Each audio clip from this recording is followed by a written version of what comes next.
What's up, Fantasy Football Universe? This is the Devy Planet, and I am the host, SC Romero of the FFU, and I have the honor of being joined today by the football guys, the RPO football man himself, Matt Montgomery. How you doing today, brother? What is up, SC? As fate would have it, right at the end of the season, I'm done recording my last video. Everything is nice. I'm going to dive into the off-season content, and my PC dies. My PC dies at the perfect time, I guess, really at the end of the year. But man, it's such an inconvenience. So I'm rocking a laptop. You've been good There enough you to go. me to still keep me on here despite bringing the quality of your show down, I'm sure. So I promise you that the takes will be of high quality so I can get the standard back to where you set it. Hey man, it's not about the quality of the video, it's about the quality of the knowledge. And I know you're one of the top guys that come in Bingo. here. For those just joining in, this is our show. We call it the FFU Presents Devy Talk, where we're just going over some Devy rising stars that are coming in. And today is a special episode because it is our first official mock draft for the rookie class. We're going to dive into just the first round. We're not getting super in deep yet. We're just going into the first round. So we had 12 picks that we went over.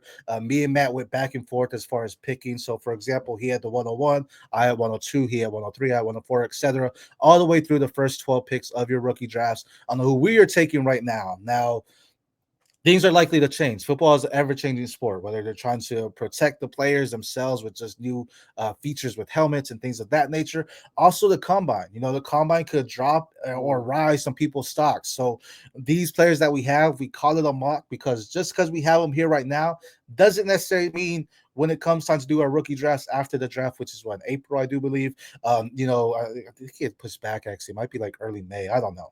But once that happens, then we can do a full thing, team matters, things of that nature. But for now, these are guys that we looked at some tape on them, and these are guys that we believe right now have some first round capability in our rookie mocks. I will say this is fantasy football, obviously, talking about those. This isn't guys we think are going in the first round of the NFL draft, but they have potential because of their skill set to go into the first round of our rookie drafts as well. So without further ado, let's get into it. And we're going to start off with, as I mentioned, Matt had the 101. Let's see who he took here.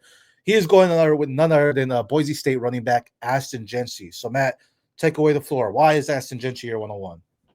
Well, for starters, when you are doing a mock draft, especially the first one right out of the gate, you don't have a team where they're at quite yet.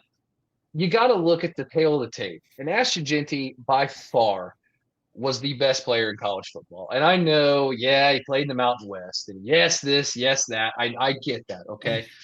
Don't get cute with the 101. If you have the first pick in your draft, you have to take maybe not the most hyped guy, but you saw the production on the field with Genty. This Mhm. season, he had 2,601 yards rushing. 2,600 Mhm. yards. And everybody I know, we're all going to talk about the Barry Sanders thing and, oh, it took him Mhm. extra games or he played a game extra, whatever. He also had 29 touchdowns. That's insane. When I'm looking for draft people, I once saw on Colin Cowherd, Sean Payton talked about when you're at the top of your draft, you need to look at prototype players. You need to look at traits. You need to look at traits more so than production. And I think that Ashton Genty is the perfect built running back, or at least he's right where you need to be to have a high caliber running back. He's 5'9", 216 pounds. He's got the NFL weight, so he's about the average weight of the NFL running back. He's a little bit smaller in height, but as you can see on the field, he runs big. He doesn't even get down in the stance anymore. He looks like Michael Myers in the backfield, just waiting to do that slow, I'm going right at you every single time. All He right. faced two Big Ten defenses this year. Okay, so with the Mountain West stigma that is going to follow him, when he faced two Big Ten defenses this year, which I believe were cultivated with NFL talent, or at least guys you're going to start seeing play on Sunday over the next couple of years, he had 55 attempts and 296 yards rushing, which is about 5.3 yards a carry. And he had two touchdowns, which was just over 8%. I'm sorry. He had two touchdowns, but the yardage is really what I'm looking at. In those two games, he had just over 8% of his total season yards, and that's against Big Ten talent. That is against highly recruited players at big schools. He's the premier player in the draft. There is no amount of time between these games that should change your opinion on him. This is the time of the year where we start to overthink, we start to overanalyze, we start to look at points about why a player shouldn't be this and why we All should right. go somewhere else. With a All right. player like Ashton Genty, You just need to stick to your guns. He's a good running back. He was a great running back in college. And because of that, I think he could be the rare first round running back that goes in the NFL draft Right. and hits. For sure. Well said. Well said. And let's pull up his career stats. I will say we talked about this is a super flex 12 team mock, right? So this says a lot when you're taking a running back Yeah. over some quarterbacks, because there are some quarterbacks we're going to talk about in the first pick of the 101. You know, you hit on the money with some of his carries for this season, but career wise, 5'9", 215. I know you said 216. I've been joking lately.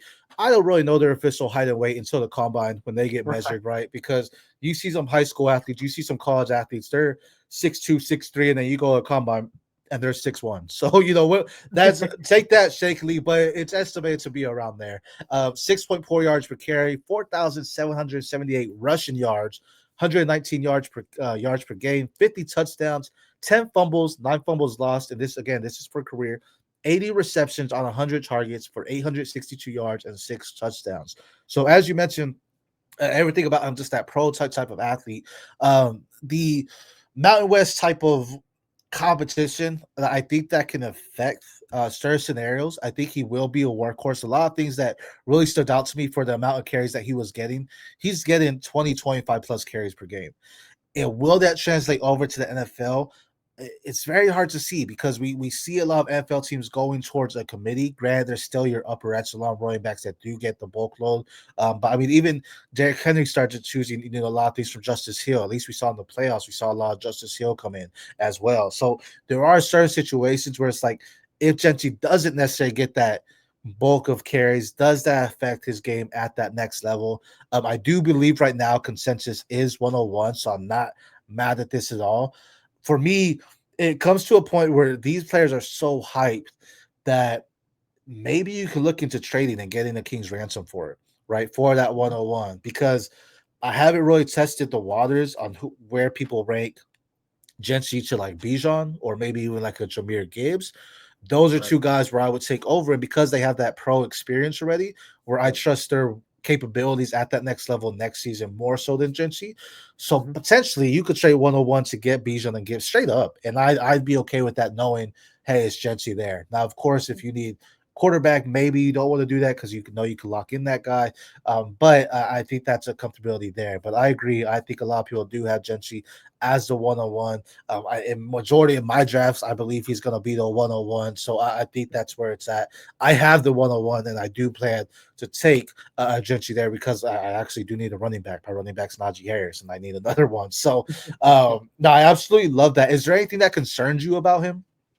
Well, it's kind of like what you said. There's one in the hand is worth two in the bush. Everybody's heard that Right, phrase before, and it's like you said. If you can get a Jameer Gibbs and a Bijan Robinson, while the tantalizing thought would be, ooh, but I could have this rookie for his whole career and he could be the right, next big thing. Getting known commodities is never a bad thing, right, and I've always it's have you ever heard the phrase you can't go broke taking a profit? And I yeah, think with a guy like Genty, there is the possibility that he gets drafted to like a running back Siberia where he becomes a second or even a third option depending on what a team is right, trying to build.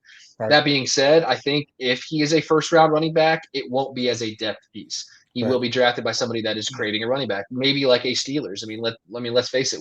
yeah, I don't think many people, while there might be many names in that backfield, I think that it just takes one solid running back to take a job. And I right, think that we've seen Ginty can have a high workload. He can be the focal point of an offense and be successful. It's not like that teams in college weren't 100% game planning for him in the right, Boise State offense. They just flat out couldn't stop him. right, And I think there's something to be said about that. right. Will he I'm be sure. as dominant day one in the NFL as he is against college athletes? Probably not. That doesn't mean he's going to be a bad player. And that's Right. why I think, especially with this running back renaissance, you got Yeah. to go with a guy coming out of college with this much heat. I will say two places just off the top that I would hate that they could potentially take him and steal him from potentially the Cowboys at a later pick.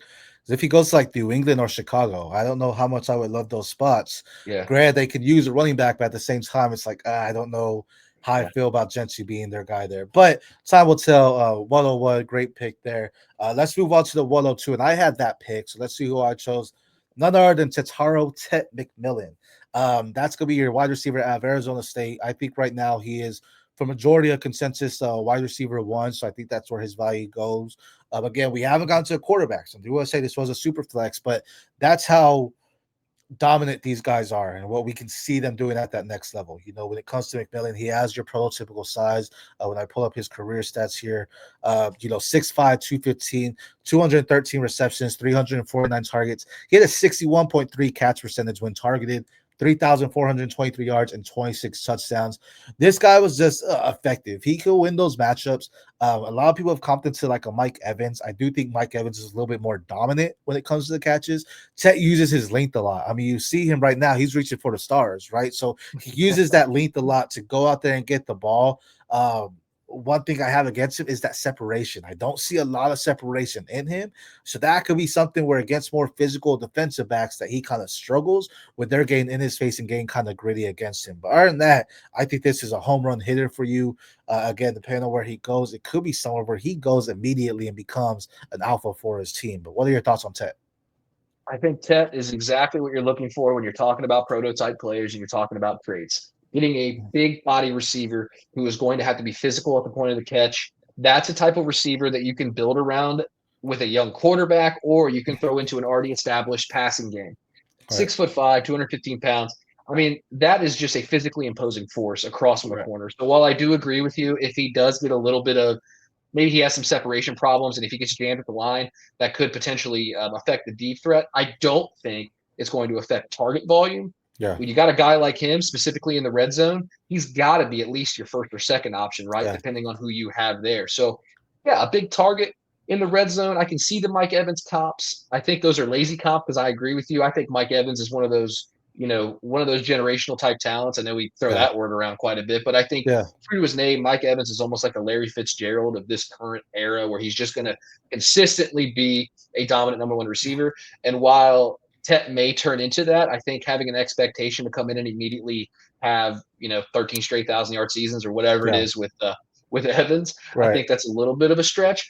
But a Right. 6'5" receiver, it really is going to depend on where he goes. I hope Yeah. he gets an offensive-minded coach with a stable quarterback or a stable organization. Right. But like we were talking earlier, draft the traits, draft Right. the prototype. Yeah, my worry is I hope he turns closer to Mike Evans than what a Quentin Johnston was, because that's been something where it's happened. We haven't seen it, right? So it's like Yep. you always have to play that. And the These irony two, behind that, with Mike Evans having Baker Mayfield as a quarterback and yeah, Johnson having Herbert, you would yeah, think it would be the opposite, but it's 100% like what you said. yeah, and with these two, I think these are two of your bigger hype guys going into the draft, Genty and Tet. So with the 101 and 102. I'm considering trading both. A lot of times you don't because it's like, hey, I do need it. But it's like if you have them, I think Yeah. because of those hype, you can get a lot of value. When it comes to wide receivers, I think there is a legit top tier of them. And then it's kind of scrumbles down into, man, I don't really know if I want any of these wide receivers. Unlike last year's draft, where it's like I was happy taking wide receiver 20. So it's a transition here. We're saying with the running backs now, though, I'm happy taking RB 15 off the board. So these two guys are guys where it's like, they're not locked in for me. Like I do see them as the ones for their positions, but it's like I can see opposites coming in and saying, hey, they have to overtake it. So a lot of time will tell on what comes, but I do think for a lot that's the 101, 102. Just even in Superflex, tight end premium, whatever you want to say, I think they're locked in. But with it being a super flex, let's get into our third pick of the first round. This is going to be your pick, Matt. Let's see who you chose. And it's quarterback Shedeur Sanders out of Colorado. Talk to us about Shedeur. Well, Fedor Sanders is going to get a lot of talk this offseason, and unfortunately, I feel like it's going to be less about what he showed us on the field and more about just the sideshow that is the Sanders family currently, and I include Hunter in that grouping. Look, he was a 74% completion percentage this year with 4,134 yards passing. That's impressive. I know it's Colorado, and I know that they're one of the teams that everybody has a strong opinion on, whether they love him or hate him. There's no in between. But Right. I think that he showed growth and maturity over the years, coming from Jackson State, going to Colorado with all the hype, beating a national runner-up in their first game at TCU, and then basically hitting the floor, and then coming back this season and doubling their win total, showing that the hype was real with the players. Maybe we just like to sensationalize most things. We expect teams like that to win the national championship, but a Right. lot of their success was because of Shador. He Right. almost has a 4-to-1 touchdown to interception ratio this year. He had 37 Mhm. touchdowns with 10 interceptions. He's 6'2", 215, which is just under the league average at both of those metrics. So Mhm. he is a smaller quarterback. I don't think that matters as much anymore, especially when you are this precise with your passing. Right. 75%, that gets the job done in the NFL. Now, he's not going Yeah. to be a 75% passer as a rookie in the NFL. But the fact that once he gets comfortable in an offense and he can understand and read defenses, once he gets adjusted to the NFL speed, I do see him having some success. Right. People are going to talk about the distractions associated with him. He knows how to grow.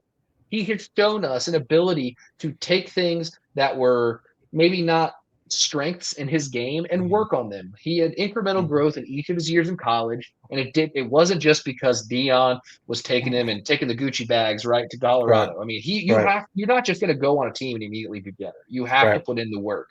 And Right. finally, I think he understands a mindset of how to lead a team. Colorado got a lot more views on their games than arguably in their program's history. And Shador Sanders was the one who had to lead this team to battle. And I Mhm. think that shows an ability to manage and handle NFL rookie pressure. And if you can get those type of things out of the way, I can see a longevity in his career. I see the opportunity for him to be a successful and precise passer long term. And like I said, because of the growth, I'm okay with a little bit of some early season rookie woes because I Mhm. do think in the long term he could be a 5 to 10 year starter in the NFL with the right system. Fair, fair. I did pull up these where you're talking about his season, but these are career stats at Colorado here. As you mentioned, his height and weight there. 71.7% passing completed, 7,364 yards, 64 touchdowns to only 13 interceptions. That's a trait I really like. But here's also one I really don't like: 94 sacks for 814 sacks yards. That's heavy. 10 fumbles, 3 fumble losses there as well. That sacks and sack yards is heavy. There was, speaking about growth as a quarterback, you have to take a lot of blame. You're someone that takes tons of blame there. And there was, I don't remember which game it was, but there's one game post game. They asked about him getting sacked so many times, and he was like, "What am I supposed to do when they're not blocking?" And it's just like those are answers where it's, I get you, bro. I see it on the field. That's true. But those are answers you can't say, man. That's not something you could do, especially when you go to that pro level. Like, it's all falling on you. It's you and the head coach. Your head coach may be the scapegoat year one. We saw that with Right. 101 this past year, but year two, year three could potentially be you if you don't carve it out, right? So Mhm. those are little things that do affect it. When it comes to his sacks, a lot of it is really he just holds the ball a lot. His rushing Yeah. yards aren't heavy because he takes those sacks, but it's because he holds the ball. And I feel in situations like that, it's more. Are you worried about your stats like hurting your completion percentage where you don't want to Right. make that throw instead of just throwing it out? Because those are things where, again, at that next Mhm. level, those 20-yard sacks, those 10-yard sacks, even 5-yard sacks, Yeah. you can't have them at that pro level. Those are big games, right? Where we did see it grow a lot. His precision, his accuracy, I'm not doubting that. But if he can't grow as far as just getting the ball out quicker, that's gonna be something where the NFL, we got, imagine everyone at the NFL is an upper echelon. I don't care if you're Yeah. depth chart 3 on a piece, QB3, you're upper echelon if you're in the NFL. You made it there. So these are guys where it's like you can't go out there and expect them to hold that ball for so long and make it happen. But I really think Shadir is a huge part of what NIL is: name, image, and likeness, right? He's someone that Yeah. brought up, you brought his wrist. Grant, people were talking trash about it, but guess what? They were making you do it, right? I mean, they're like, oh, who's going to, well, you were still doing what he did.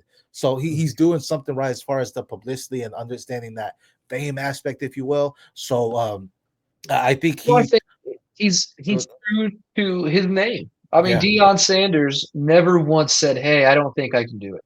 Hey, yeah, this is a tough task." yeah, He was, maybe to a fault, one of right, the most confident players, if not the most confident player in the history of the NFL.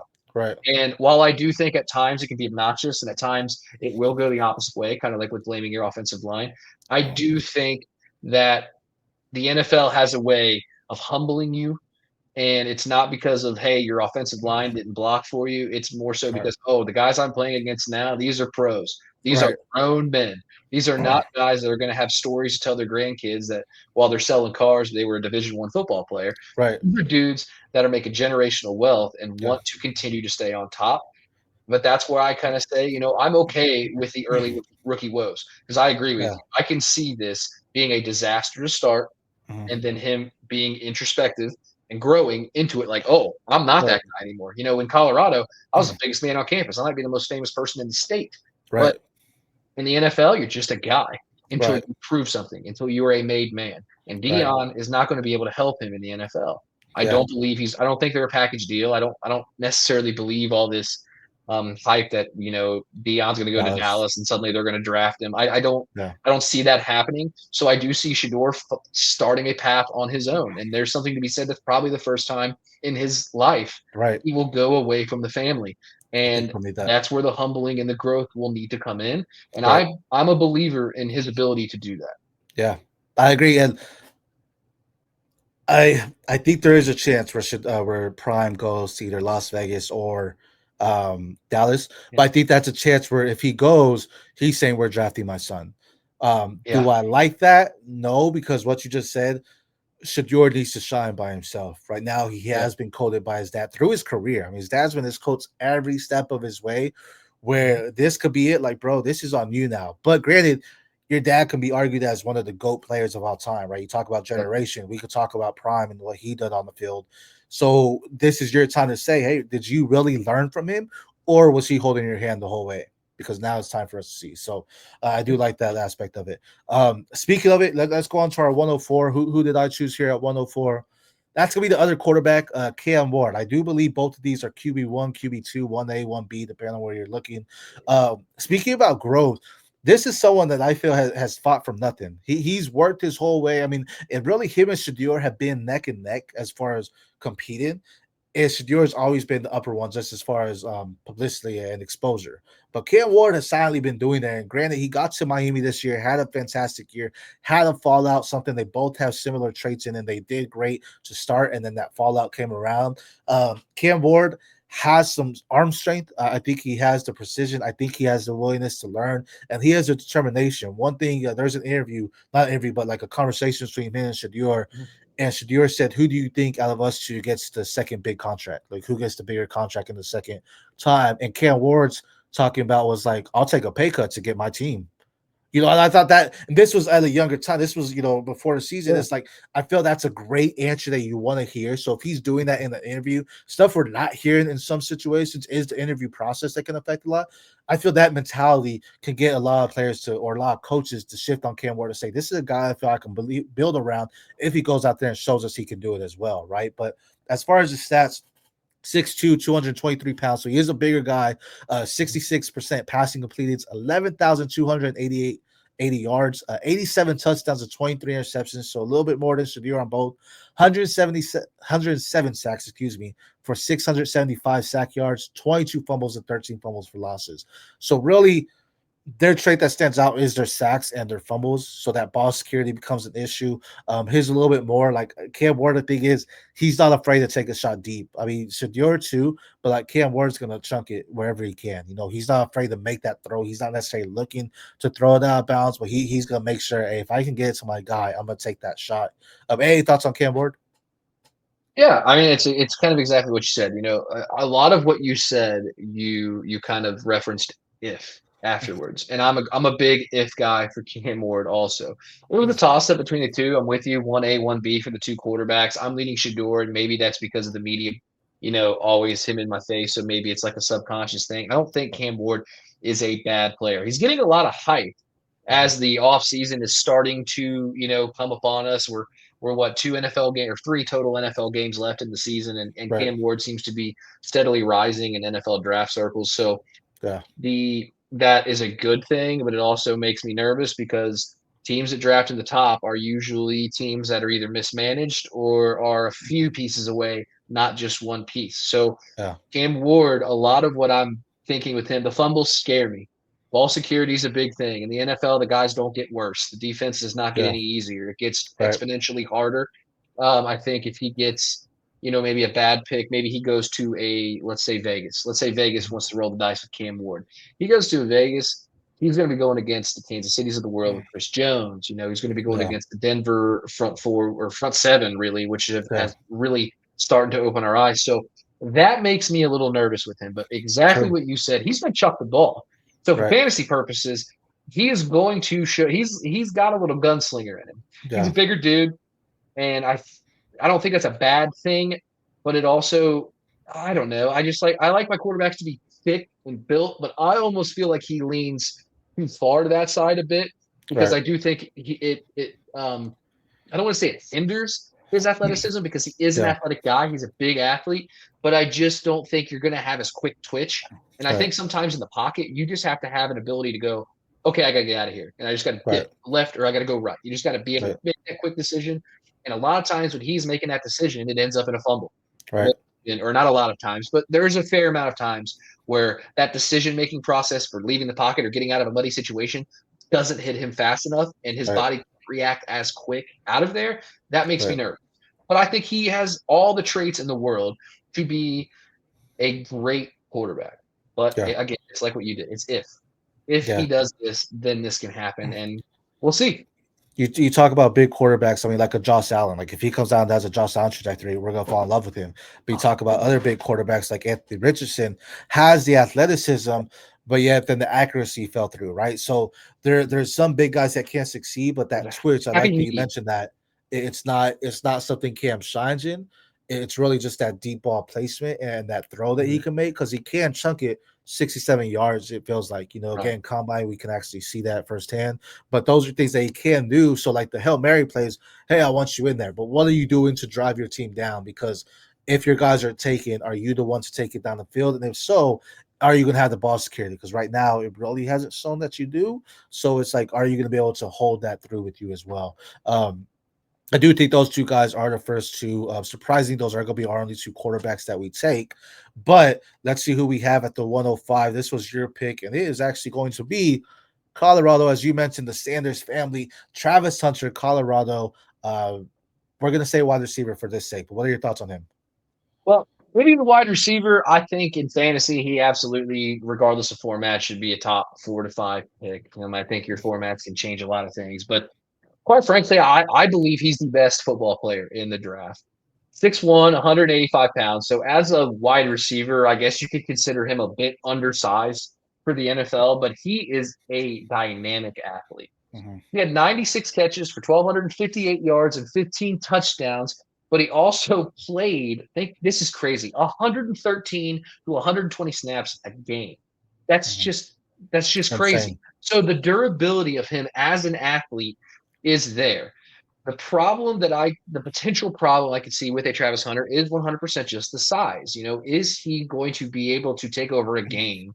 He's a bit slight in comparison to like a Tet McMillan that we were just talking about being Mhm. 6'5" and 30 pounds, so 4 inches taller and 30 pounds heavier than Right. Travis Hunter, just for context. That's a Right. lot.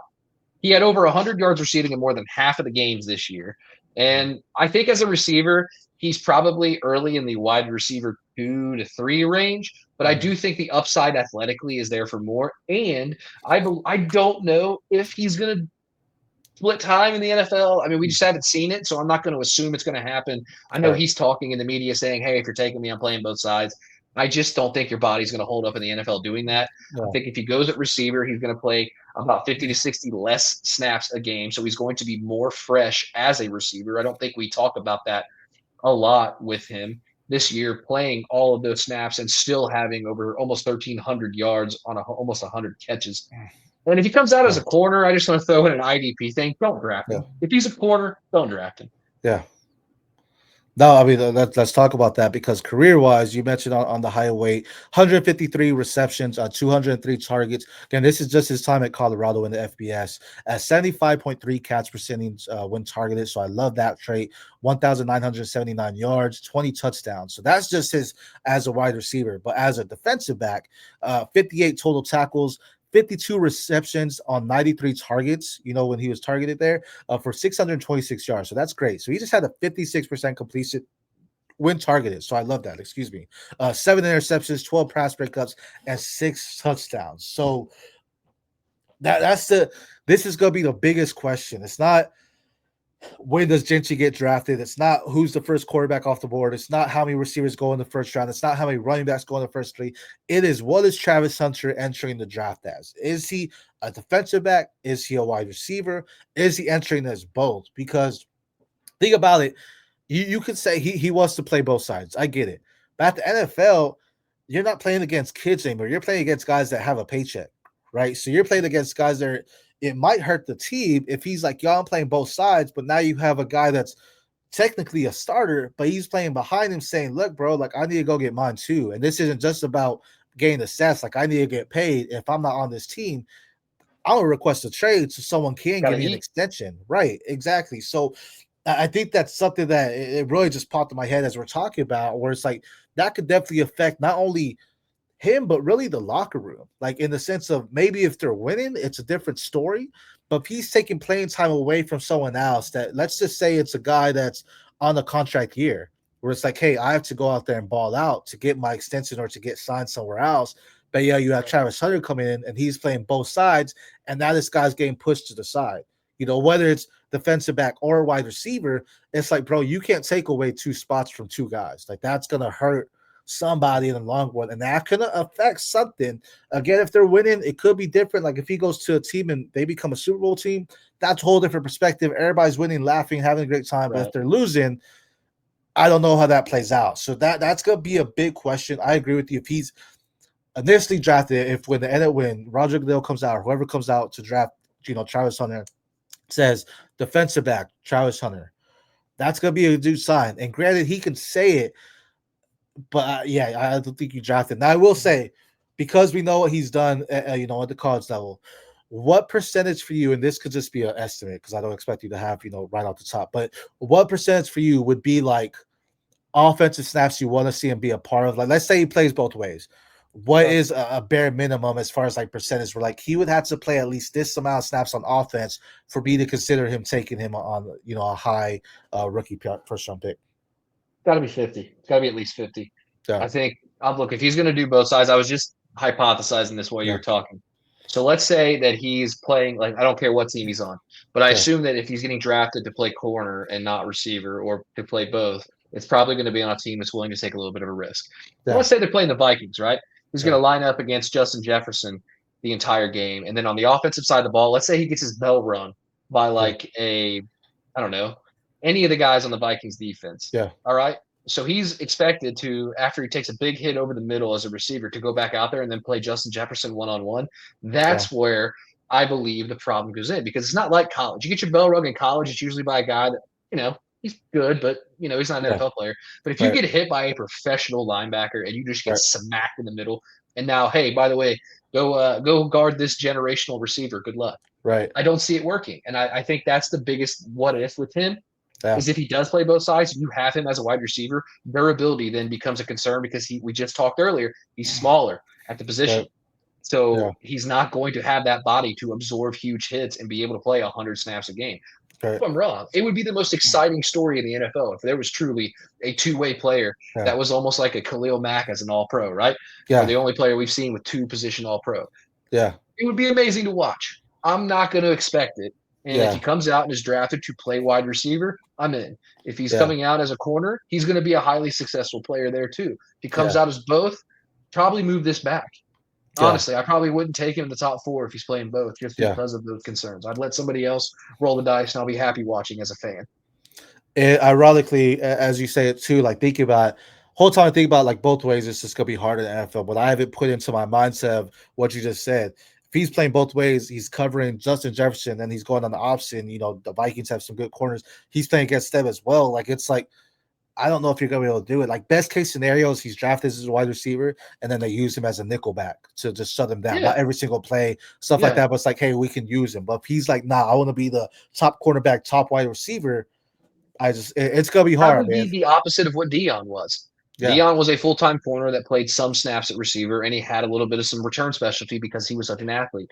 Have Hunter do that, but as a wide receiver who can shadow a receiver and also can impact plays on a return game. He can be the same as Dion, just the anti version, I guess. Or even on big plays where it's like, hey, we actually need some more athleticism, so we're gonna have you go in there and cover Justin Jefferson right now, and then we'll go, think about it after that. But Almost like that's a relief pitcher. yeah, exactly. No closer, right? To make sure, hey, lock him down, man. We can't have it. Red zone, 1-on-1. Don't let him go. just close him. It's gonna be interesting. I think that's gonna be the telltale. Even when it gets drafted, like even if he goes cornerback or wide receiver, still the question is gonna be like, how are they gonna use him? And that's gonna be a lot for a lot of these athletes. Every coach in the NFL doesn't understand how to utilize players correctly. We see it time and time again where a talented player gets drafted and yet they aren't utilized to their skill set, so they fall down and they aren't as effective. So that's gonna be interesting to see what an NFL coach or GM uses or drafts him for and says, all right, we're gonna use you here. But let's move on. This is our halfway point here at 106. I had this pick. Let's see who I chose here. None other than UNC running back Omarion Hampton. Now, Hampton is my RB1. He's my RB1 of this draft. Now I know Genchi we had him in the consensus. I do think that is going to be it because of what he did on the field. Hampton, man, has been explosive. We have seen him time and time again do it. He has the speed. He has some good pass catching ability, and his stats aren't far off from what Genchi's was as far as a career. 6 feet tall, 220, so a little bit bigger there. 5.8 yards per carry, 3,578 yards, 96.7 yards per game. 36 touchdowns, 5 fumbles, 22 fumbles lost. That's a stat I really like. That ball security is great for him. 73 receptions, 82 targets, 635 yards, and 4 touchdowns. Hampton is a pure runner. He can bullet up the middle for you. His feet move forward all the time. That's really a trait I love to look at these running backs on. When they get hit with that first contact, are they pushing their feet forward? He consistently does to get those extra yards. He's fighting for it. But he also has the quick speed to bounce outside if he needs to. But if his vision allows him to see what's going on in the gap, he's going to take his gaps. But because of that explosive, he can break one out at any given time. And his contact balance to me is superb. He's bouncing out tackles left and right. You're not getting in with just an arm tackle. You have to legit wrap up to him to make sure he's getting it. But I love everything about Hampton. And I believe he should be the second running back off the board behind Genchi. But what are your thoughts on him?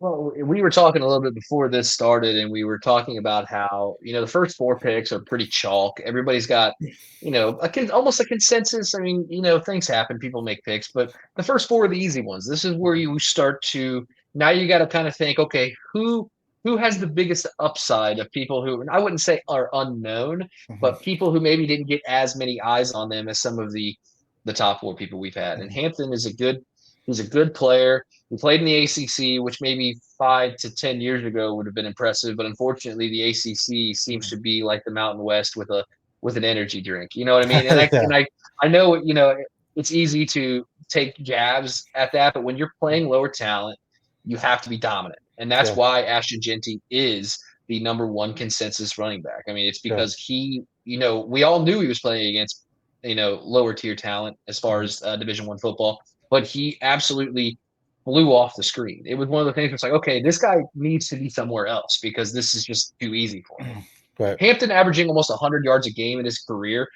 pretty impressive. All right, so that is one of the things I look at is, okay, maybe you're not playing against, the Ohio States of the world every year, or you're not playing against, Notre Dame. What are you doing against the talent that is in front of you against your schedule? The cliche, you got to play who you play. And he's showing, okay, he's a 100-yard-a-game rusher. He shows a little bit of passing chops. I know the splits aren't like 1,000 yards. We're not getting a McCaffrey here, but he has proven an ability to catch the ball. And in the NFL, if you're trying to get on a team, whether it's to start and be a dominant day 1 starter or to secure a roster spot, the more that you can do, the better. He's 6 foot 220, I believe is what that one said on there. 220 pounds is good. If you can utilize that frame and you can block in the NFL, you show some passing chops, and you show an ability to be explosive when you're handed the ball, you will be on one of 32 teams. There's no coaching staff, there's no organization that's going to be like, hey, I don't want the guy who's a consistent blocker who can catch and run the ball. Everybody wants one of those guys. But you have to be a specialist. You have to be a big player when you're playing against lower tier competition. And, people didn't probably watch Tar Heel football. They're probably going to watch a heck of a lot of it next year with Belichick there. But this year probably didn't get a lot of watches. But 100 yards a game, you can't do much better than that as a running back, especially in today's day of football where, quarterbacks and wide receivers are kind of the sexy thing to do. Right. And I will say with him, there's two running backs at Penn State that actually, are saying they're going back in Katron Allen and Nick Singleton. They came out with Hampton, and when Hampton came out, he was taken also with another running back in George Pettaway, was a freshman running back that went there. And they were, to me, I thought they were going to be like the Thunder and Lightning. Like they were, Hampton was Sonic more and of an Knuckles. explosive. Yeah, and it didn't happen. It really didn't happen, but it's because Hampton overtook that role. He said, "No, this is mine. I'm taking it." So Pettaway actually ended up transferring out. So that's a big eye opener to me, is saying, "Hey, he went in there and he said, yo, I'm gonna fight for this, and this is mine." So I do think this is one of the running backs we're going to talk about on day 2 as far as like in the NFL draft, because I do think Genty is the only one that goes into one. I think Hampton could sneak in the back of one, but he's probably a round 2 pick. But still, I really love his talent. I think what he can do is great. I think he's someone that can be a workhorse back. I think they're going to use it just for the pure running purposes, but he is a 3-down back because he does have some pass catching ability too. So great things to come for him, and I'm excited to see where he goes. But this running back class is deep, so let's see who you took at 107 here. That is going to be Ohio State's national champion, Travion Henderson. Tell us about Henderson here. All right, so 1,000 yards rushing, 10 rushing touchdowns, and that is with another potential NFL prospect on the same team at the same position.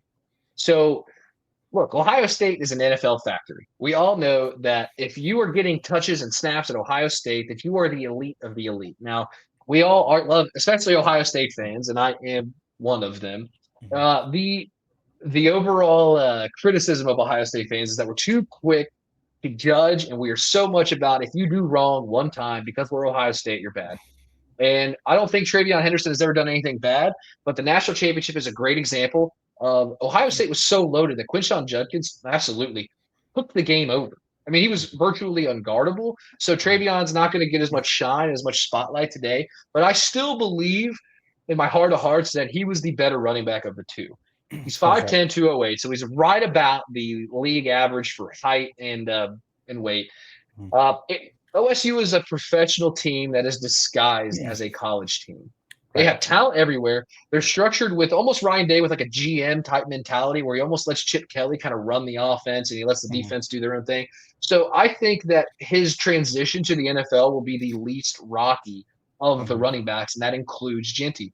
And it's 100% because he's already kind of been at a professional environment. Now we can say that he has played at a championship level for a championship team and organization or school, whatever you want to call it. So his transition to the NFL will be better. I think that I truly believe that last year, had he come out, he would have been a pretty sought after pick. This year, I think left a lot to be desired, but it's one of those things that the more we see of somebody, now suddenly we're going to start picking out flaws and picking out reasons why not to draft him. But I'm very much a glass half full guy, and I'm just looking at the reasons to draft him. He played a lot of snaps and arguably the best program in college football. And I don't think that should be overlooked. If you're a starting running back for the Ohio State Buckeyes, you're a good running back.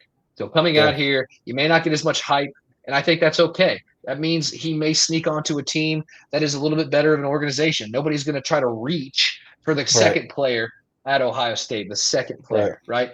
So I think he could fall in an organization that is good, that will know how to utilize his talents, and I think he will be a good fantasy and NFL running back because of that. Let's take a look at his career here. You hit it on the weight there. 6.4 yards per carry, 3,719 yards, 80.8 yards per game, 42 touchdowns, 3 fumbles, only 1 fumble lost. That's great. 77 receptions, 95 targets, 853 yards, and 6 touchdowns. I know last year a big issue for him was his injury. He gets banged up a lot. This year, he really put that all behind him. You hit on the money. I think he was the better running back out of the two. When we talk about Quinshon Judkins really took a back seat, and it's not really a back seat in a negative way. It's just Henderson said, "Yo, I need to shine." Like Judkins did it 2 years at Ole Miss at SEC. So when he went here, it was really for me about how is Judkins going to do in the timeshare, because when he was at Ole Miss, it was all about him. So now he has a running back in Henderson that is good when he's healthy. This year he hasn't been healthy. This year he was healthy all season. He talked about the national championship, about Judkins, going off and doing his own thing and really taking control. Henderson did it for majority of the season, or even for the majority of the playoffs. Whereas to the point where I don't think he needed to do it. Like he rose his draft stock here. Where now this last game, I think it really showed Junkin saying, "Hey, I want to go pro too. Let me take the reins," and that's kind of what we saw. Now, With here's the Judkins, and question. I make a point real quick. On Yeah, the broadcast last night for the national championship, we're recording this on Tuesday. They mentioned that when Judkins was going to transfer from Ole Miss to Ohio State, Ryan Day called Travion Henderson and he asked him how he felt about it. And Travion said, "Let me sleep on it." I think that shows a maturity. I mhm, think it wasn't a knee-jerk reaction. If you're a college kid and you're doing pretty good, and then you get hurt, and suddenly you have a Division I running back who's clearly an NFL prospect. Judkins was mhm, amazing in the biggest stage of them right, all last night. Having the humility and the wherewithal to say, "I'm going to take a beat. I'm going to think about this. I'm not going to knee jerk. I'm not going to be emotional. I'm going to talk to my support system, and I'll get back to you." And the answer was positive. What was he going to say? No, don't do it. I yeah, still think that Ohio State's always going to look out for themselves and try to bring somebody back. The fact that he was able to maybe swallow a little bit of the ego, maybe understand that, like, hey, this is a team sport at the end of the day. Like, I want to do right. well, and I feel like I'm good. I think that shows a lot of leadership, and I think that that's one of those intangibles that people talk about all the time that you can't quantify. I Right. think that's a very big green flag in his favor. Definitely something that the Giants GM could take a note from. They should have approached Saquon like that instead of Oh, saying, "Hey, will you let us know when you're coming back, right?" Or I mean, that's circle got to back. be an all-time bad move, right? I mean, like, I don't think I've ever seen anything like that. Yeah, I don't know why he still has a job, but that's neither here or there right now. But yeah, man, but that I think that says a lot too. Like we talk about the things we don't see that's happening, when it comes to the interview process. That's something that can necessarily stand out. Like if he's like, let's just say Henderson goes to I'm gonna throw out New England again because I know they're a committee approach. They have Ramondre Stevenson, right? They have Antonio Gibson. They have some other guys there as well. If they come in and draft him, like he's already like, nah, I'm good with it, man. Just give me my Yeah, shot and I'll show y'all why I'm good. I'm not here to I don't need to be the top guy. I'll make sure I mhm. become the top guy. Like I don't need to be it going in, right? Kind of situation.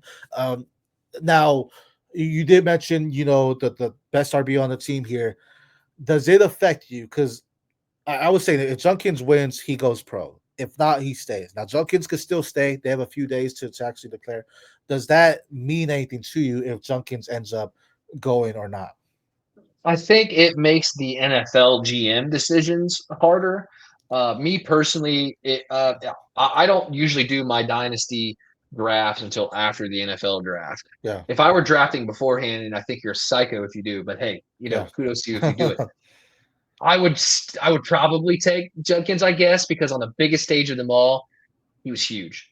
I mean, yeah, there's nothing you can say about it. He showcased everything that you want out of a running back in the sure, biggest moment of the season. That being sure, said, I think it'll go. I think it's going to be draft dependent for me. Where do you sure, go?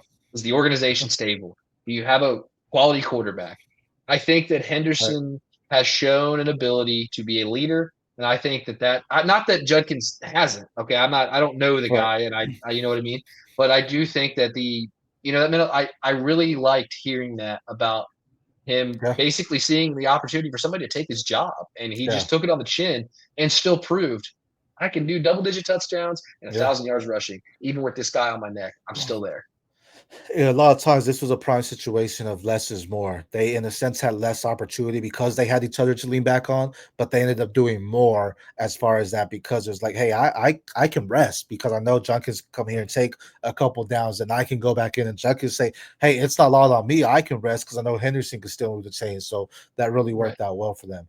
Speaking of Ohio State, though, national champions. Let's go into 108 here. Who did I take? It's gonna be their wide receiver, Emeka Egbuka. Egbuka's great talent. To me, I feel he's the most complete wide receiver in the draft this year. Just on what he can do.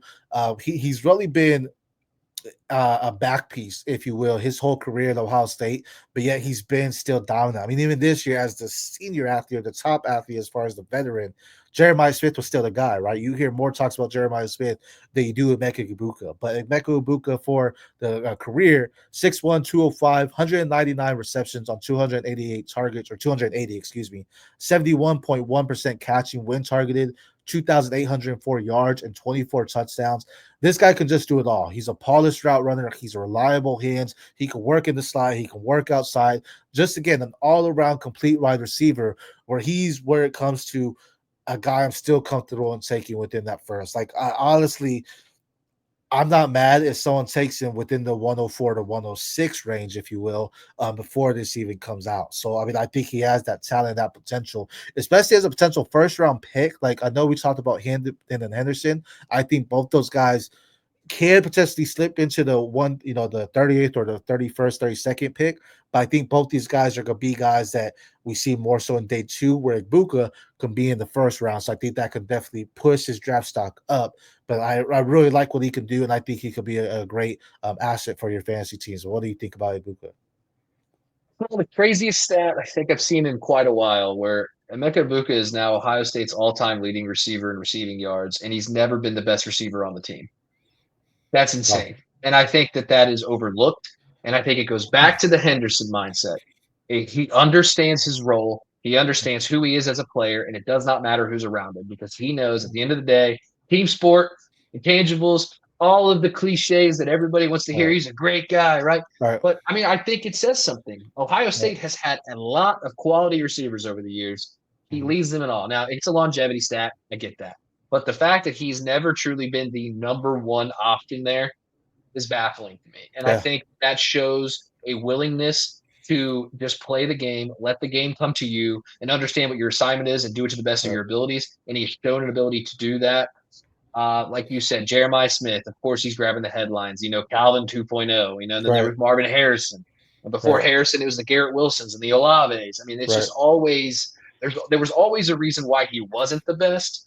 And it's hard in this day and age, especially. I couldn't imagine being a Division I athlete. I love Twitter. Right? So can you imagine popping on there and just never getting the respect and never getting the love, but you're quite literally breaking a school record, and it's just you're never lauded as the guy. And the fact that stay humble, stay nose to the grindstone, and keep doing what you're doing. I do think that type of thing pays off. I believe in athletes that have an ability to just shut all the other stuff off and understand the assignment. Do what you have to do to get your team in the best position to win. Not to mention the fact that the stats are good. It's not like he's a bad receiver. It's not like he is a true secondary option. He can be an NFL starting wide receiver. Right. I think, but again, it all goes to fit and function.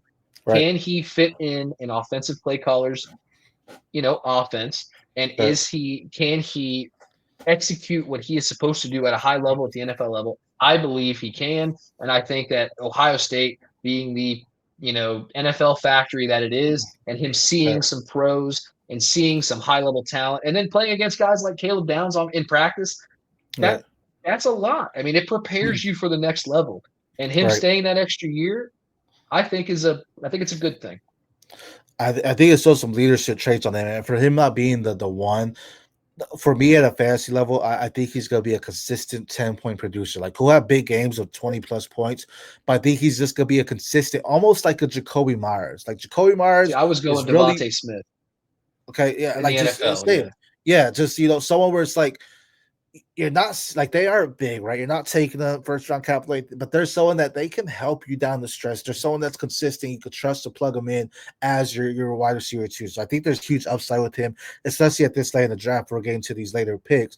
This becomes big because if he's slipping that far, I'm happily taking him at this point. Like, I don't think there's a question. Like, if he slips that far, he's a trusted asset there. But he has potential to be the best value in drafts, I think. Just for that exact reason, because nobody's ever going to spend that high capital on him in a redraft league.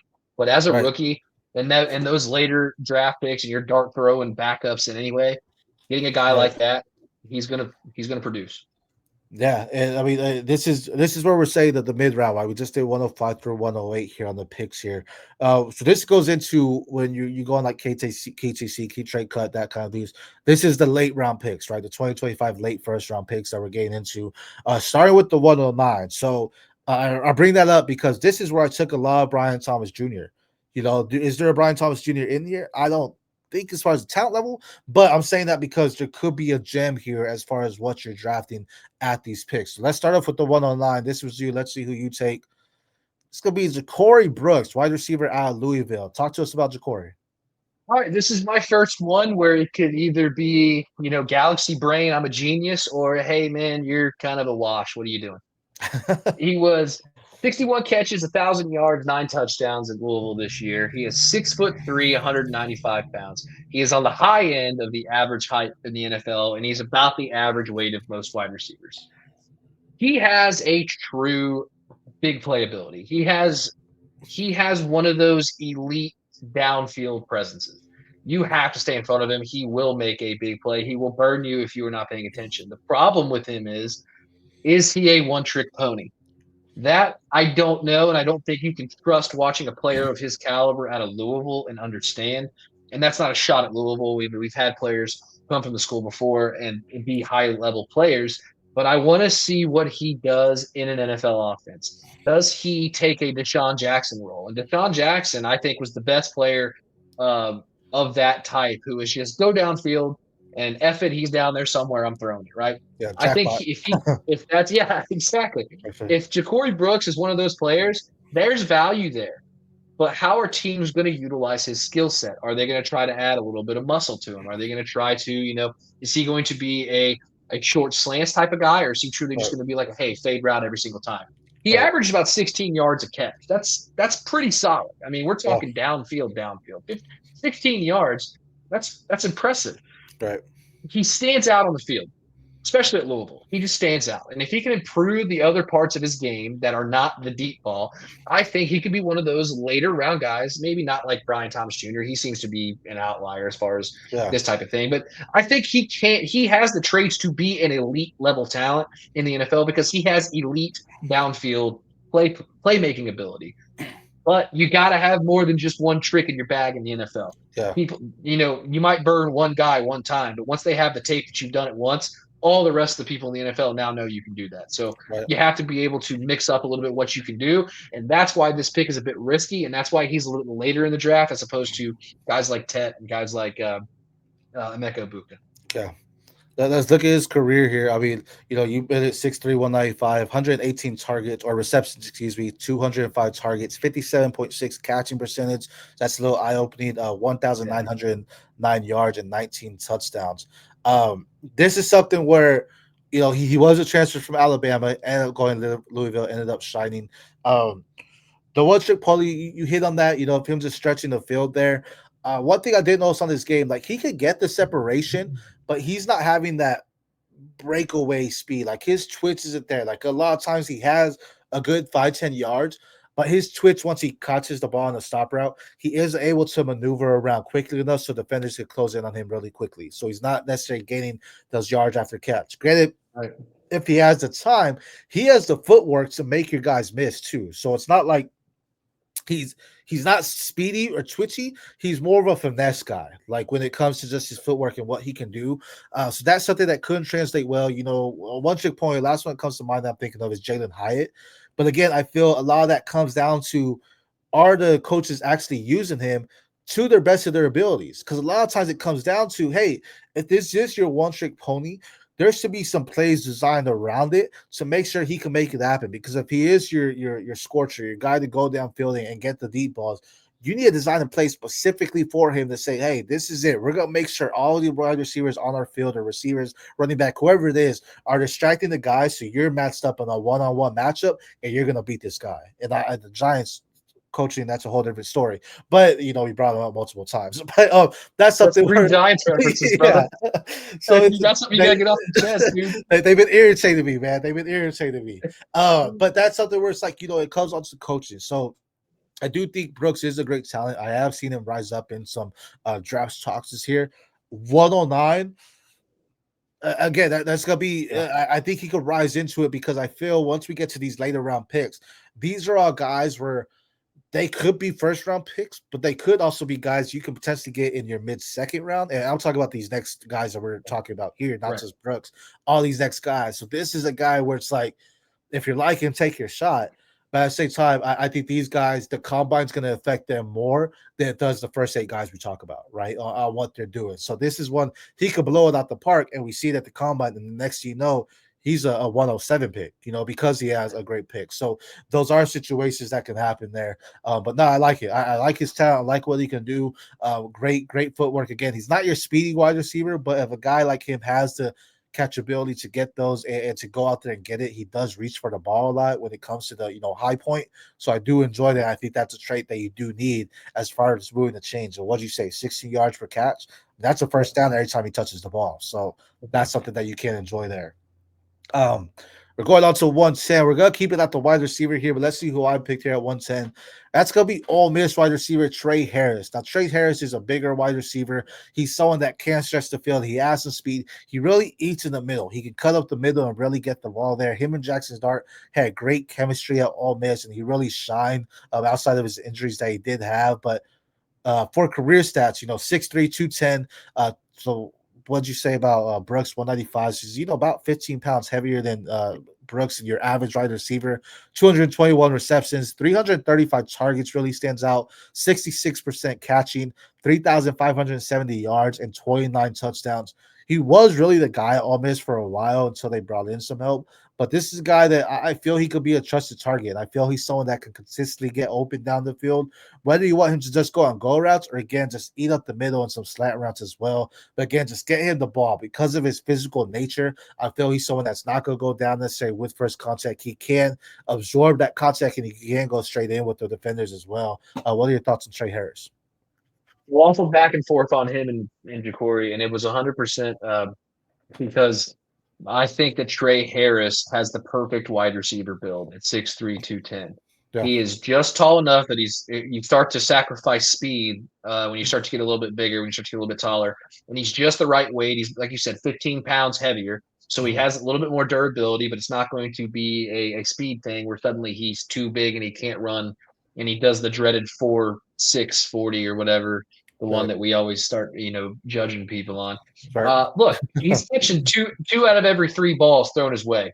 And Yeah. Jackson Dart's a good quarterback, I think. I like him a lot. I also think that Lane Kiffin runs a really good offense. So Yeah. he is learning how to play I wouldn't say maybe highly advanced offense, but he's got a better understanding of a potential NFL playbook coming from a Lane Kiffin style offense. And as a wide receiver, having extra routes in your route tree and understanding your breaks and understanding, how you can break down a corner is a big thing that you got to look for in the upcoming draft. And like I said, when we're doing draft picks, I almost, the more we talk about Trey Harris, the more I wish I'd have taken him a pick before, because Yeah.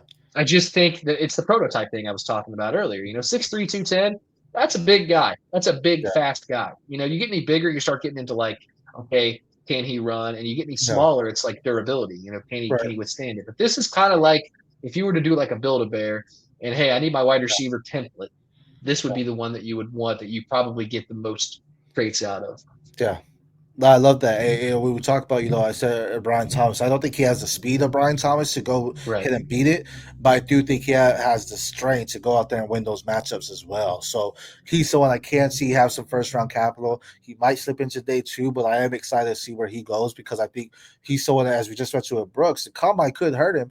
I'm not going to shade away if he runs a 4.6, because I still see it on the field and see what he can do. But again, that speed can definitely affect it, But as I said earlier, these four guys, the 109, the 112, are guys where a good combine can really raise your stock, and a bad one could really drop them as well. So someone could potentially get a steal with Trey Harris.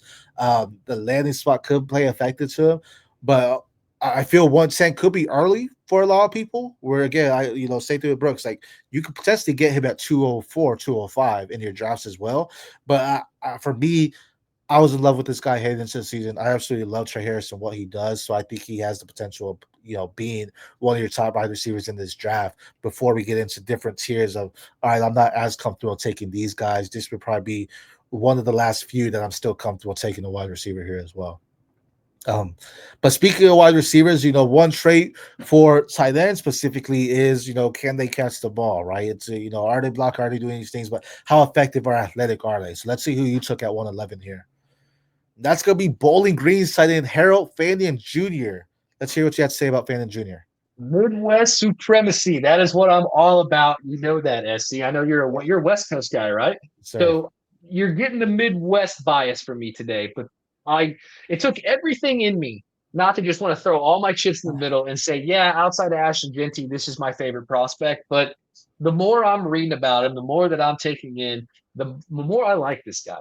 But I want to start off by saying, if you want a blocker, don't take this guy in the NFL. Don't Fair. take him. All right. Because Yeah. he is like everything that we want Kyle Pitts to be. Yeah. I don't think it's going to work with Pitts. I'm done with him. We could go a whole another 90 minutes on just the Pitts discourse. But Right. I think that this guy is going to be 100% what we want. Okay. So he is 6'4", 230 pounds, which is a big dude. But when you look at him in comparison to the rest of the people at his position, the average, he is 20 pounds lighter than the average tight end in the NFL. That is significant. But I do think if he's a blocker, yeah, it's a detriment. But as a receiver, being that big and playing probably more of an inline tight end to like a slot, probably a hybrid is probably what his best position would be on the NFL. I think he could be a true game changer. And he showed it for us this year at Bowling Green. The MAC is fun football to watch, but probably not the best to try to figure out who the NFL talent is. But I do think that you can tell NFL talent when they stand out amongst their peers, and he was one of them. This year, he had 117 catches on 1,500 yards receiving and 10 touchdowns. That is just bonkers. I don't care what you're playing. When you are that dominant in a short college season, we're talking he probably played, 13 games total, maybe, if they got in a bowl. And I don't know much about. I don't follow MAC outside of the Wednesdays. Let's just see what's going on in the MAC. Yeah. But I can tell you that a guy who was putting up these numbers in 12 or 13 games, that's insane. You are getting a high-level player, a high-level receiver. Okay, so this is another one of these picks that could bite me. It could blow up in my face if he gets drafted to a team that is going to run the ball, because I just don't think that's what he is. That's not going to be a role that you want him in. For sure. It's going to be team dependent, but I think that the traits are definitely worth the pick. And I would be so bold as to say, if you're in a tight end premium league, there's serious consideration where he should go 1-1. And I know that's wild. I know that's outlandish, but I think in a premium tight end league, when you got a guy who is potentially a receiver playing that position, you could have yourselves a bit of a cheat code. And I love Genty. I feel disgusting having just said that, but I mean it. I mean, if you're looking to get extra points and get that edge in your teammates, especially with the tight end position being as inconsistent and weird, we saw a Brock Bowers, generational talent. I get that. Immediately make his presence known, even though the team had Michael Mayer, who was a highly invested draft pick the year before. So if you can see, it doesn't matter if you get an opportunity and you are in the right fit, especially the tight end position, you create mismatches that defenses just can't solve on the fly. If you can create a mismatch in the NFL, you're going to be able to exploit the defense until they figure out a way to stop. And we saw teams couldn't stop Bowers. That's because he's Brock Bowers. But I do believe when you got a guy who was a wide receiver build playing the tight end position and is going to have linebackers try to guard him in coverage, that is where I think he can feast. And that's why I think he'll be what we want Kyle Pitts to be. That's fair. That's fair. Two comps. I'm gonna say two comps here, but let's look at his career stats here. 6'4", 230, as you mentioned, 180 receptions, 243 targets, 74.1% catching when targeted. Amazing. 2,395 yards and 17 touchdowns. Two comps I have heard. Shout out my guy Spencer, Baby Njoku, David Njoku.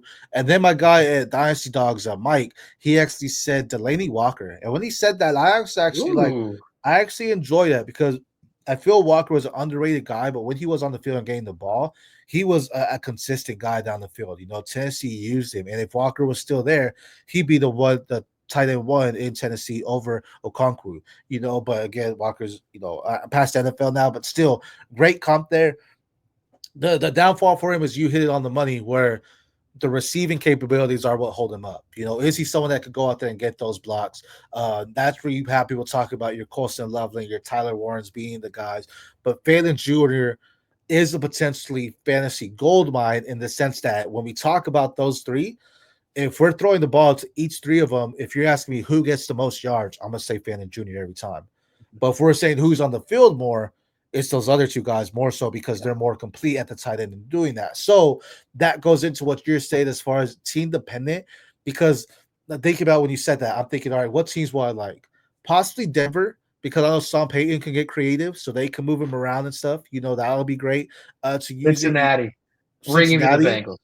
That would be lovely too, because Gesicki went out there and did some things. So you have Fannin Jr. doing that exact thing, and Cincinnati will build up their line. So those are teams where it does matter. But if he's going to a team where it's like a run heavy team, like if he goes to the Colts, I think Colts will do better if they get like a Loveland or Warren, because I think they can use a tight end like that that can block, Agreed. then go out. But because they already have Mo Ali Cox, they already have tight ends built like him, and they're not using them. brother. Yeah, That's what they got. exactly. And, so it's just horrible. Like it will matter because he has the skill sets to again be a fantasy goal line and get consistent touchdowns, consistent yards, and touchdowns, be a red zone threat.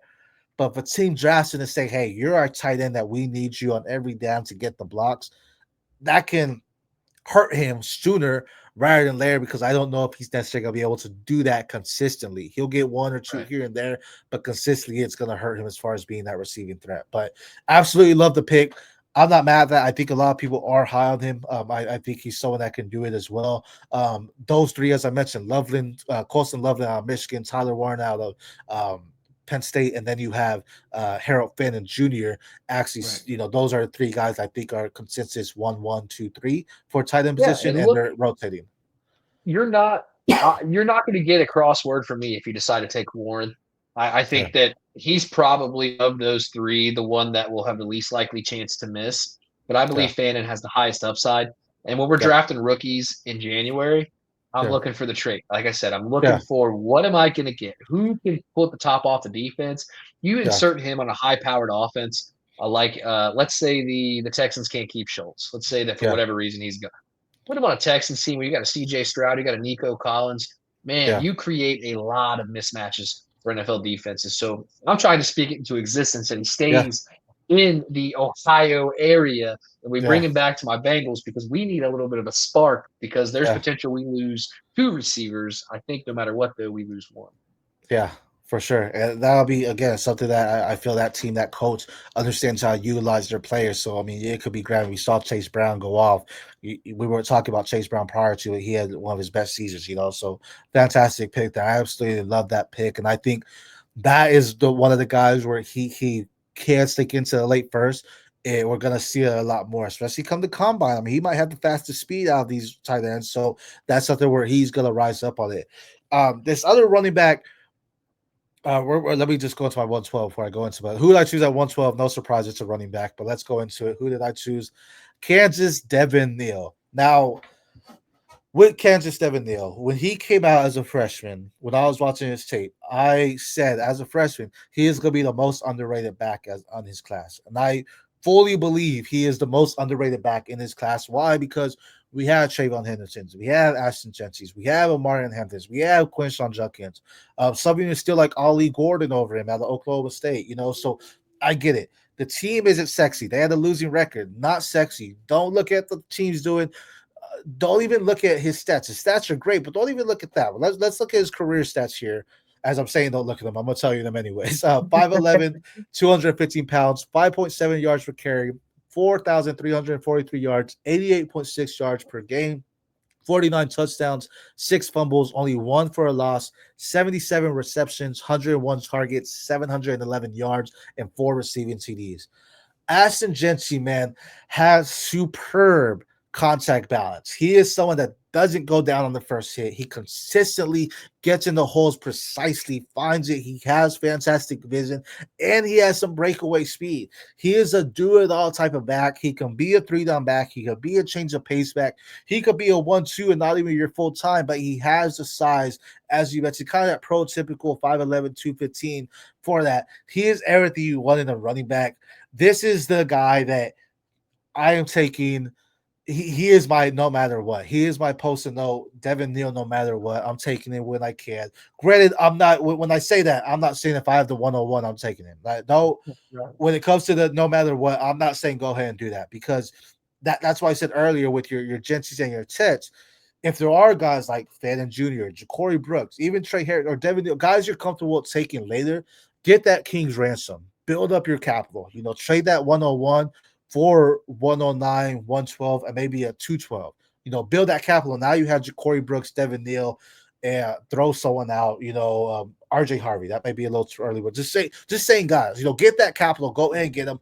Devin Neal, I feel, could be a home run hitter. I feel we're gonna be talking about him. This running back class as a whole, I feel, is the one that's going to feed families for years to come, right? We're going to be talking about a lot of these guys in this class. But Devin Neal, I feel, is going to be one of the top guys. Like, I feel I just gave you 5 running backs. Like, he's going to be pushed under the radar. But he's still a back that I feel he could potentially be the best back in this class. That's how great I feel this guy is because of his value. And a lot of times we look at the team and we're saying, okay, what did they do? You can talk about like Shadur at Colorado. Wasn't pretty. Then go watch the tape. He does have some pretty stats to him. Devin Neal was what kept Kansas alive in games. Granted, the defense wasn't great. Granted, the quarterback play wasn't great. Devin Neal was great. Every single game he had a part of, he was great. He had some bad ones as well, but that was just they just got dominated the whole game. But still, he was someone that consistently went out there and produced. He consistently went out there and avoided the contact or bounced off of it as well. He has great footwork. Again, just one of my favorite backs to watch. I absolutely love him. So at 112, that was a no-brainer for me. Yeah, Devin Neal is exactly what you just said. He was the Jayhawks offense. I think he was almost as important as the actual Jayhawk to that team, honest to God. And it's, yeah. I mean, you saw 4,000 career yards, not to mention the fact that he had over 100 catches. Yeah. He is 5'11", 215. And to me, the only thing that I could see this guy, 6 fumbles. That was the other thing I wanted to mention. 6 fumbles on 4,000 yards is insane. So that's, I mean, that's absolutely what you want out of a guy. He's secure. He shows an ability to have the longevity stats so he can just consistently get the yardage, eat the yardage, not only in the rushing attack, but in the passing attack. He almost had 1,000 for the career too. So we're talking over 5,000 scrimmage yards in his college career, which is an impressive stat. Right. He's 5'11", and he's 210, 200? I think it was 200. 215. So 215, sorry. So what scares me about that is the largest human being I've ever seen in person is Calais Campbell, and I don't imagine he's going to play for too much longer. But just to give you context, he's an interior defensive lineman who stands at 6'10", 300-plus pounds. Can you stop that guy from getting to your quarterback at any point in time? That is what a player like Devin Neal has to do and has to prove in order to get on the field. Now, that is an outlier example. Obviously, we know Calais Campbell playing in his mid-30s. It's because of his sheer size and strength. Right. Okay, I understand that. Right. But the NFL has transitioned to shorter, faster, more explosive athletes on the defensive line. Right. So for every Calais Campbell, there's like 2 edge rushers that are running near 4.5 40s. Right. So do you have the quick twitch? Is your body going to be able to get, body to body? Are you going to be able to slow down one of those premier edge rushers? Because I think people will judge the jersey. People will judge the fact that he went to Kansas a lot like Fannin with Bowling Green. I think he's going to drop because of things like this. But I do think that if you can prove your worth to NFL teams and by doing the nitty-gritty, he's not probably going to be drafted to be a starting running back immediately. There's probably only really 2 or 3 teams that are really going to look for, okay, we're drafting our starting running back. But he will be drafted, and I think he will have opportunities to play. It's really going to be situation dependent. I know that's so redundant. We keep talking about that, but I think what's going to separate him is he's going to have to show NFL teams that he has a willingness and an ability to block. Yeah. Because at the end of the day, I do think he has everything that he can to make himself useful in the NFL. But being under 6 foot in the NFL, it is hard to find a spot there. It's just hard. I mean, him and I are the same size. Now, granted, he wears it a lot better than me. But the fact that he has to overcome that. That's not that's an outlier in the wrong direction for him. So he's going to have to fight that stigma throughout his whole career. And if he can show a willingness and an ability to block, I think that will help separate him and get him more touches early. Yeah. Well, when we talk about these later right backs, I'm glad you brought this up because, as you mentioned, there's few teams that say, "Hey, you need a running back now. Like, if you're drafting a running back, you're drafting this guy to start." Other teams, there's still some veterans in there. You think about Derrick Henry coming back to the Ravens. If the Ravens draft someone, they probably would and they should. I don't expect them to start. You think about Texans, Joe Mixon. I think they need a backup running back, but Joe Mixon, is their guy there, so I don't expect them to start. But I would love Devin Neal to go in these situations to learn from these guys and continue to do it like them as well. Yeah. Backup running backs in fantasy that's where your value is. Everybody knows that each team has 3 wide receivers, but truly, there's about 30 to 35 receivers that you could consistently start every week and not want to hit yourself. Right. Running backs always are pretty consistent. You have a significant drop off after running back like 30, 35, but that's because you're quite Right. literally just running out of players at the position to play. So Yeah. I think like him being a second running back, being a fresh legs guy for a Derrick Henry or whatever. I'm a Justice Hill guy, so Yeah. don't be knocking my guy out so early, right? Yeah, for But sure. I do think being an ability to play a role like a Justice Hill or like a Right. Jalen Warren for Pittsburgh. Getting on the field with maybe minimal opportunities, but being big in those opportunities and understanding what you're supposed to do there will absolutely benefit him in the NFL. Right. Right. But I agree.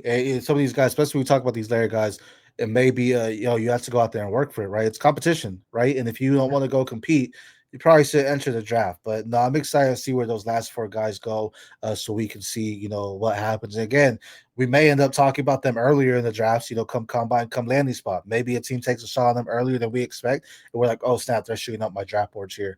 When it comes to the overall draft, though, we're gonna do a quick recap. 101 Ashton Genty, 102 Tetrell McMillan, 103 Shadir Sanders, 104 Cam Ward, 105 Travis Hunter, 106 Amarian Hampton, 107 Travion Henderson, 108 Emeka Ibuka, 109 Ja'Cory Brooks, 110 Trey Harris, 111 Harold Fannin Jr., and 112 Devin Neal. Is there anything here as far as the draft board that pops out at you? Was there any pick that I made that kind of blow you, or anything like that right now? Well, I think it's like what we're going to hear for the next 3 months, and get prepared for it now. This was a super flex 12 pick draft, and there's only 2 quarterbacks taken, and they were 3 and 4. They weren't even the top 2 guys. So Yeah, we're going to be talking about a lot of quarterback discourse, yeah, and I think because of the kind of perception that these guys aren't necessarily, especially in comparison to last year, where we had just an explosion of starters in the right, first 15 picks. This is going to be that's going to be the key to this draft. Truly, where do those 2 quarterbacks go? right, What teams do they go to? What situations? Shador Sanders comes with a whole separate set of circumstances. Can Cam Ward develop? That's the biggest one. That's the biggest outlier to me, is that we did a super flex draft that only featured 2 quarterbacks in the first yeah, 12 picks. But I think that just shows you that the NFL, the quarterbacks they're better. I mean, the expectation is higher. So right, NFL teams are pushing back quarterbacks that don't have exactly what they're looking for, and I think that that's good for the sport. Really. right. No, I agree. I think that's gonna be big, especially when we talk about quarterbacks. I mean, any quarterback that gets drafted in the first round, we probably end up seeing being a first round pick. At least late first, if not one of these first 5 picks there. The wide receivers are what I want to highlight here because we do have 5 wide receivers here. This running back class is deep, and I've said that time and time Yes. again. I'm gonna continue to say it. When it comes to wide receivers, I am more comfortable taking a wide receiver in the first. Granted, I took Hampton, I took Neal, and those are 2 running backs I'm looking at it. Then you took Gentry, you took Henderson. The wide receivers, though, I'm more comfortable taking them in the first because if I believe they're one of the upper echelons, there are some I could talk about, Luther Bird and Xavier Restrepo, that we didn't take. Still 2 guys that I think can definitely make an impact. But we're not far off from having a drop where I'm like, I don't even know if I want to touch these wide receivers. Where these running backs, if I don't get these 4 guys, they're still at least 5'10" off the top. That I'm like, I'm still comfortable taking them. Like, I'm not mad about it. I said Devin Neal's my guy, but someone takes him at 106. I'm like, shit, I don't have that pick. Here we go. I'm still comfortable taking some guys later in. The running back class is deep, and I'm saying that because yes, this was our first mock. Things will change here and there. We talk about the combine, we talk about the landing spots. Things will definitely change, but the wide receivers are going to be key because I feel we're going to see a heavy drop off when it comes to it. So if you have a chance to get a guy that you like at the wide receiver position, I say go take him because if you need a wide receiver, especially for your teams, take them while you can because as you get later, it's going to become tougher. Where if you need a running back, don't freak out if you miss your guy in the first round because this is so deep. I feel you can take a flyer on the second, even a third round rookie draft pick for a running back that could potentially be something great there as well. Um, That's our mock here, though. Our first mock of the season. Matt, it did run a lot longer than I had wanted, but that's okay. We got some great conversation there. But I definitely truly appreciate you jumping on to the Devy Planet with me. Let the people know where they can find your work, and if you're working on anything this off season as we get ready for combine. Yeah, so RPO football, I did a lot of YouTube this year. Haven't done anything in the off season. Don't really have anything planned yet, so I got to get with Leo, my man. Football guys, though, I'm going to be running some IDP mock drafts on every Monday on Twitter X. And I don't care who you are or what you do or where you live. If you want to pop in there, I'm going to start with some Google Sheets until Sleeper gets me IDP guys in there, which last year took a little bit more time than I would have preferred.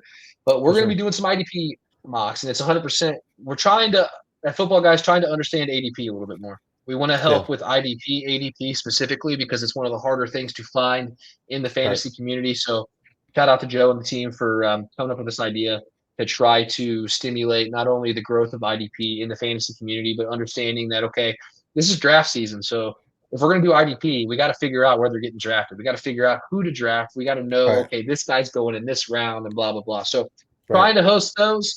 Joey Wright's going to be doing the offense side on, I think he's doing Fridays for Twitter, but don't hold me to that. So a lot of stuff going on. We're trying to get some early ADP. And then obviously when the Underwear Olympics in Indianapolis start, then we're going to see some ADP shift, I'm sure. And then, of course, when the NFL draft hits, then it's like balls to the wall, baby.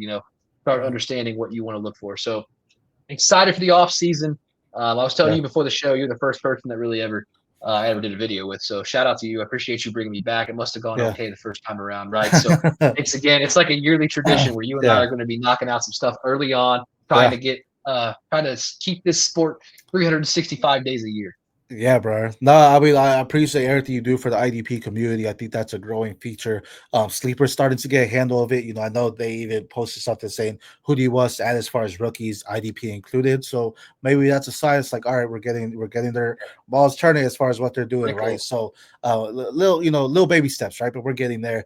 I appreciate you and everything you do, man. We'll make sure with the FFU that I'll make sure I retweet that so other people can join you as well. But again, my man Matt, Football Guys, or RPO Football does fantastic work. Make sure you're giving a follow. What's your X handle? It's at Matt Monty FF on all of them. TikTok. I did not delete TikTok. I had diamond hands, so you can still find me on there.